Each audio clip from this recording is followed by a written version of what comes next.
It would be easy to overreact after Barca fell at the Santiago Bernabeu for the second time in 8 trips and the first time in 5 visits. However, the problems that arose in the second half that Real Madrid capitalized on are the same problems that could keep Barcelona from winning La Liga or defying the odds and winning the Champions League.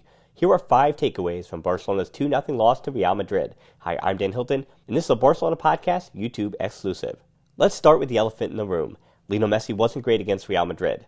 If he, Antoine Griezmann, or Artur had finished their chances, Barcelona probably would have walked away with the win, because it felt like whoever struck first was going to take the points. Messi said recently that he doesn't think that Barca can win the Champions League, and for everything we see, maybe he knows something we don't, like maybe the severity of his thigh injury. It seems common knowledge at this point that he's playing through pain, and Messi being unable to pressure the opposing team at all is different than picking his spots and conserving his energy. Against Man City, Sergio Ramos and Dani Carvajal were forced into difficult spots, and City made them pay. Barca didn't seem to have the legs to do the same. Nerves may have been a part of the equation, but Frenkie de Jong struggled in his second Clásico. De Jong completed 93% of his passes and was only dispossessed once, but he clearly doesn't look comfortable. Is that because he's more comfortable at the defensive midfielder role? Maybe, but things look more mental than that. In the same spots on the field, Isco was shooting where de Jong was passing.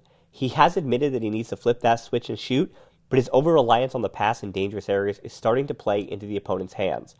Unlike when he was an unknown commodity at Ajax and took Los Blancos by storm, it seems like they have learned their lesson. I don't know what it will take to get the best out of the Dutch midfielder. Maybe it's him getting his confidence back at the Euros this summer. Maybe it's just flipping that switch. Between Casemiro, Fede Valverde, and Toni Kroos, Real Madrid won the midfield battle in the second half. Aside from Nelson Semedo, Marc-Andre ter Stegen, and Gerard Piqué, I thought Artur was one of Barca's best performers in the first 45 minutes. If he finishes that break with his left foot instead of being blocked with the right-footed shot, the whole narrative of the game and maybe the season is different.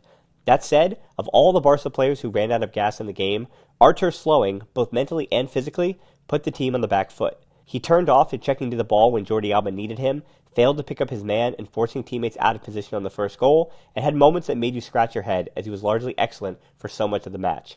The Copa America in the summer probably won't help him get the rest he needs, but hopefully a summer away and then a preseason with a manager that will push him could do the Brazilian wonders. Quique Setien chose to start Arturo Vidal over Ansu Fati or Martin Braithwaite. Maybe the idea was to overload the midfield with numbers and try to keep Madrid narrow, and it worked in the first half as Busquets and de Jong helped Jordi Alba, and Nelson Semedo was terrific. Zinedine Zidane got smart to it for the second half though, and he emboldened his wingers to keep on going. This was when Setien's plan to restrict the width didn't look so smart. Throwing a 17-year-old or a new recruit into the cauldron of El Clásico is a tough ask, so it is conceivable that was the reason he went with Vidal. When the Chilean is combining with Messi, winning balls from the midfield, and fortifying the wing defensively, he makes a lot of sense. When those things aren't happening, the questions go to the manager. That brings us to the final point. It's that question they love to ask in Spain. ¿Hay Liga? Real Madrid are now back to 1 point on their rivals with plenty of matches left. 8 draws and 2 losses in the league have kept Barcelona in striking distance, but the head-to-head record could be an issue now as well. Yet, Barcelona have been good enough at home this season, and that's why they'll face Athletic Club, Atletico Madrid, and Real Sociedad, as well as Leganés, Espanyol, and Osasuna.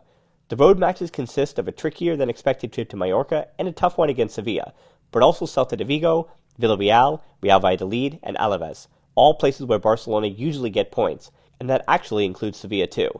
If Barca take care of business, the league can be theirs, but after losing El Clásico, it might not be up to them. I know this one was morbid, but there will be better days, and to see that stuff, including history lessons, podcasts, and much more, hit that subscription button and give us a follow. And as always, until next time, Forza Barca.